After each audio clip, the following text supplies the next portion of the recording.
Hello dear students, I'm Poonam Som. Welcome you all in our YouTube channel Sims Official.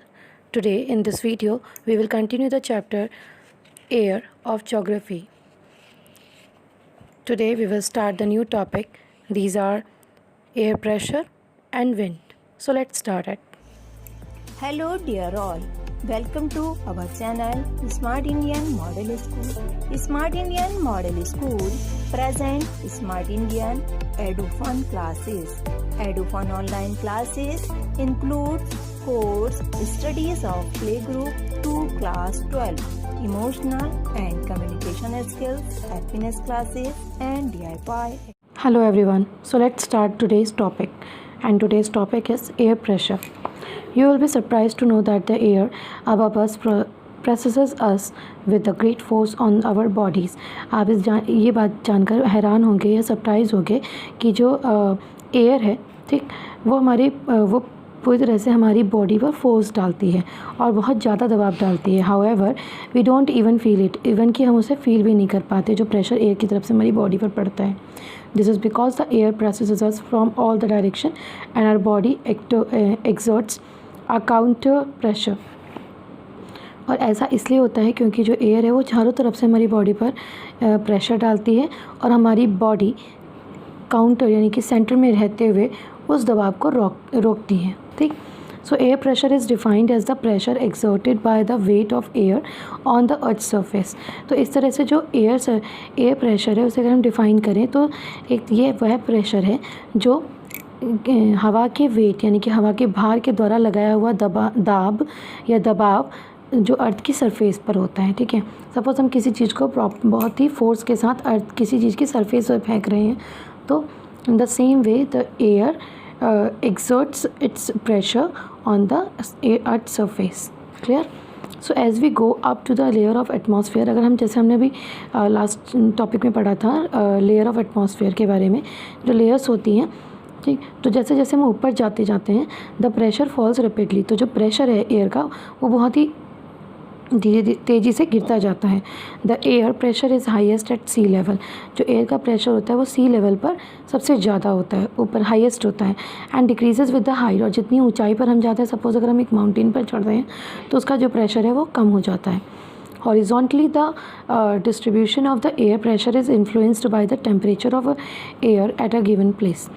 अगर हम horizontally बात करें तो up to down, ठीक है, या डाउन टू अप, तो जो डिस्ट्रीब्यूशन है एयर प्रेशर का वो पूरी तरह से प्रभाव डालता है जहाँ उस प्लेस के दिए हुए टेम्परेचर पर. ठीक है. सपोज़ अगर वहाँ का जैसा टेम्परेचर होगा वैसी वहाँ की एयर होगी और उसका वैसा ही प्रेशर होगा.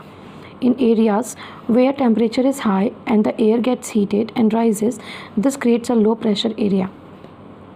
ऐसे एरियाज़ जहाँ पर टेम्परेचर हाई रहता है और गर्मी होती है तो ज़्यादा से ज़्यादा क्या होता है, वहाँ की जो एयर होती है वो हल्की हो जाती है और उठ जाती है, मतलब ऊपर उठती है. So this creates a low pressure area. और इस तरह से क्या होता है, जो ये लो प्रेशर एरिया क्रिएट करता है. Low pressure is associated with cloudy skies and wet weather. और जो लो प्रेशर है उसकी वजह से क्या होता है कि वहाँ का जो वेदर है वो क्लाउडी स्काइज और वेट मतलब नमी वाला वेदर हो जाता है. ठीक. Clear? In areas having low temperature at the air is cold. और ऐसी जगह जहाँ पर जो टेम्परेचर है अगर वो लो होता है, ठीक है, तो वहाँ की जो एयर है वो ठंडी हो जाती है. And it is therefore heavy. और इस तरह से जो हवा ठंडी होकर कैसी हो जाती है, हैवी हो जाती है. Heavy air sinks and creates a high pressure area. और इस तरह से जो हैवी एयर है वो क्या करती है, उस एरिया में हवा के दबाव को ज़्यादा से ज़्यादा बढ़ा देती है. सो हैवी एयर नहीं, high pressure is associated with the clear and sunny skies.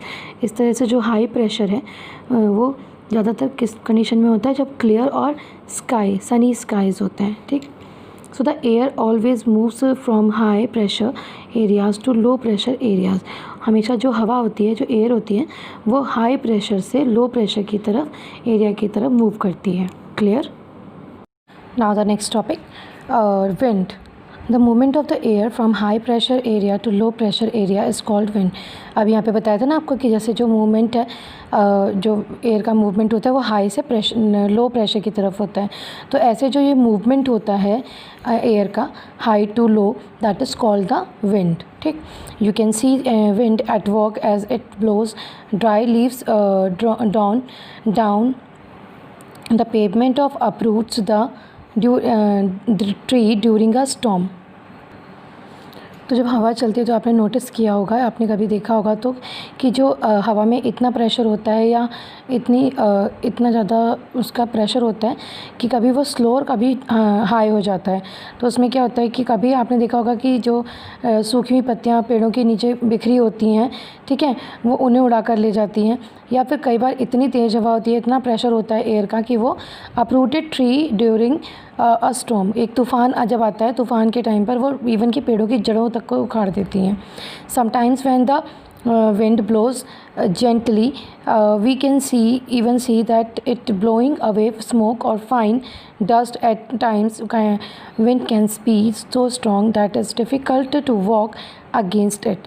कई बार आपने ये भी नोटिस किया होगा, समटाइम्स कुछ टाइम पर कभी कभी आप ये भी नोटिस करते होंगे कि जो हवा है वो बहुत ही जेंटली यानी कि बहुत ही स्मूथली बह रही होती है और हम उसे बड़ा इन्जॉय करते हैं। कई बार ऐसा लगता है जैसे कोई स्मोक है, धुआं टाइप का फैला हुआ है या हल्की डस्ट उसके साथ चल रही है हवा के साथ, ठीक है। और कभी ऐसा होता है कि हवा इतनी स्ट्रॉन्ग होती है, विंड इतनी स्ट्रॉन्ग होती है कि चलना भी मुश्किल हो जाता है। तो you must have experienced it is not easy to hold an umbrella on a windy day. आपने ये भी ऑब्जर्व किया होगा कि जब हवा के दिन होते हैं, ठीक है, जब ज़्यादा हवा बह रही होती है या चल रही होती है तो उन समय पर अम्ब्रेला को भी कई बार कंट्रोल करना मुश्किल हो जाता है। Think of some other examples when strong wind have created. आप ऐसे बहुत सारे एग्जाम्पल्स को अपनी डेली लाइफ में नोटिस कर सकते हैं जिसमें आप ये देखेंगे कि जो एयर का प्रेशर है वो एक लिमिट से ज़्यादा भी हो जाता है। ठीक, सो